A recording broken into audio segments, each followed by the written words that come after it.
Hello दोस्तों, कैसे हैं आप सब। स्वागत है आप सभी का फिजिक्स बाय मास चैनल पर।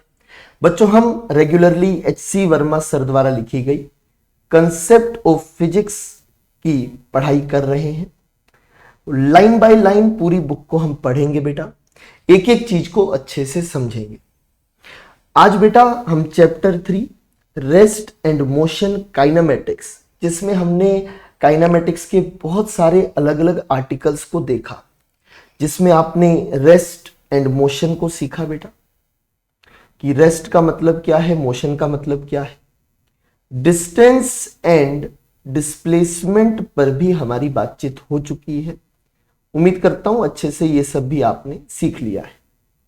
देन स्पीड एंड वेलोसिटी पर चर्चा हुई थी, average speed and instantaneous speed, average velocity and instantaneous velocity.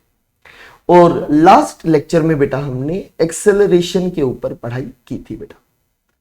आज हम इसी सफर को आगे लेकर जाएंगे, आगे की पढ़ाई को कंटिन्यू करेंगे बेटा। आज हम पढ़ने वाले हैं motion in a straight line. Motion के अलग अलग पैरामीटर्स मैंने आपको समझा दिए, बुक के थ्रू हमने हर एक चीज को समझा, बट अब उनका एप्लीकेशन क्या है, उनके थ्रू आप मोशन कैसे डिफाइन करते हैं, वो सीखने का समय आ चुका है। तो motion in a straight line ध्यान देंगे बेटा सभी लोग। When a particle is constrained to move on a straight line, the description becomes fairly simple. चीजें आपके लिए बहुत आसान होंगी, क्योंकि बहुत अजीब रैंडम पाथ नहीं है। स्ट्रेट लाइन में पार्टिकल चल रहा है, मतलब पार्टिकल या तो आगे मूव कर रहा है या फिर पीछे मूव कर रहा है। ये लाइन छोड़कर पार्टिकल कहीं नहीं जाएगा। We choose the line as the x axis। अभी के लिए हमने जिस लाइन पर मोशन हो रहा है उसे कौन सा एक्सिस मान लिया, x axis. And suitable time instant, जहां से मोशन स्टार्ट हो रहा होगा most probably, according to the problems, जब हम सवाल करेंगे तब सीखेंगे। टाइम इंस्टेंट एट t बराबर 0। Generally the origin is taken at the point where the particle is situated at t बराबर 0, क्योंकि वहीं से मोशन स्टार्ट होता हुआ दिखता है। The position of the particle at time t is given by it's x coordinate. कि आप ओरिजिन से चले 5 मीटर पहुंचे तो पोजीशन इज 5 मीटर, 10 मीटर पर पहुंचे देन पोजीशन इज 10 मीटर। तो जो भी आपका x कोऑर्डिनेट है वही पोजीशन बताएगा एट दैट टाइम। तो वेलोसिटी कैसे लिखेंगे बेटा, वेलोसिटी लिखा गया मतलब इंस्टेंटेनियस वेलोसिटी बतानी है। इंस्टेंट वेलोसिटी वेक्टर क्या होता है बेटा, v बराबर dx by dt। Differentiation mathematical operator के थ्रू आप ये लिखते हैं, so velocity will become dx by dt and the acceleration that is instantaneous acceleration a will become dv by dt, where x is position vector, v is velocity vector and a is acceleration vector. ऐसा आप कह सकते हैं। यहां पर एक ही line में motion हो रहा है, तो direction of acceleration, velocity and position सिर्फ आगे या सिर्फ पीछे हो सकती है बेटा। तो सिर्फ आगे या पीछे होगी तो एक तरफ पॉजिटिव एक्स एक्सिस, एक तरफ नेगेटिव एक्स एक्सिस आप मान सकते हैं। dv बाई dt को एक्सपेंड भी किया जा सकता है, v is dx by dt फैलाकर लिख दिया, d by dt multiplied by या differentiation of dx by dt with dt। तो ये बन जाएगा बेटा d2x बाई dt2। यहां पर सर बहुत जरूरी बात बता रहे हैं, ध्यान दीजिएगा कि if dx by dt is positive, that is velocity is positive, that is the direction of velocity is along the positive x-axis, and if dx by dt is negative, that is velocity is negative, so negative velocity will be towards negative x-axis. So if dx by dt is negative, the direction is along the negative x-axis. Similarly, if dv by dt, that is acceleration, is positive, the acceleration is along the positive x-axis, and if dv by dt, that is acceleration, is negative, the acceleration is along the negative x-axis. तो अगर positive है तो positive x axis में मानेंगे, negative है तो negative x axis में आप मानेंगे। डायरेक्शंस अपने हिसाब से आप चेंज भी कर सकते हैं। Now the magnitude of v is speed, क्योंकि बेटा हमने ये वेलोसिटी के समय में देखा था कि इंस्टेंटेनियस वेलोसिटी और इंस्टेंटेनियस स्पीड आपस में बराबर होते हैं मैग्नीट्यूड में। तो यहां पर वही सर लिख रहे हैं कि magnitude of velocity is actually speed.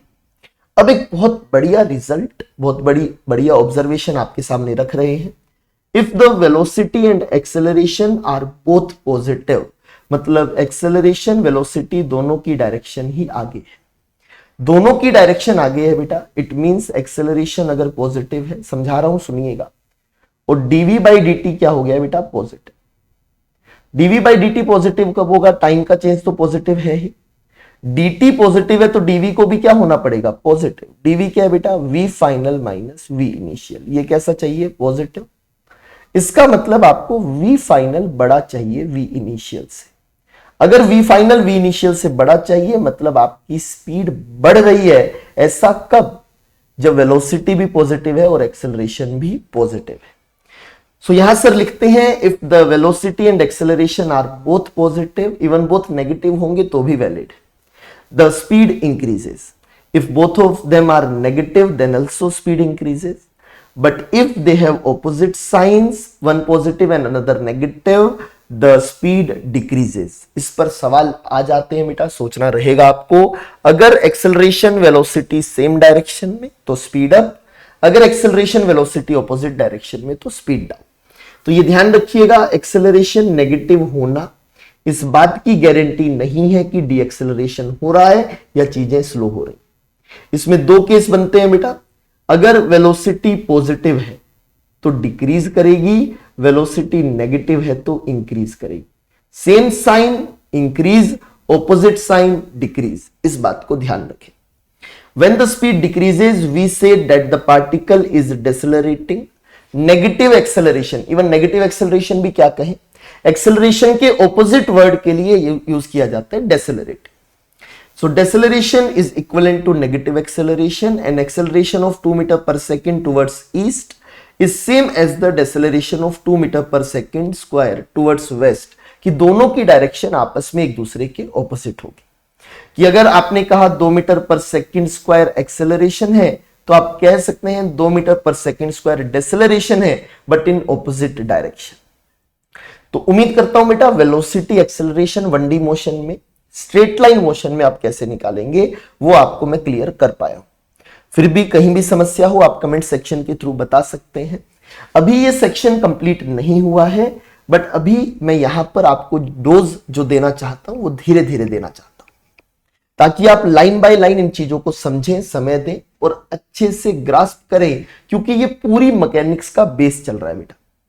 अगले वीडियोस में बेटा मैं जरूर मोशन विद कांस्टेंट एक्सेलरेशन और इसी सेक्शन का अगला हिस्सा फ्रीली फॉलिंग ऑब्जेक्ट्स को भी डिस्कस करूंगा।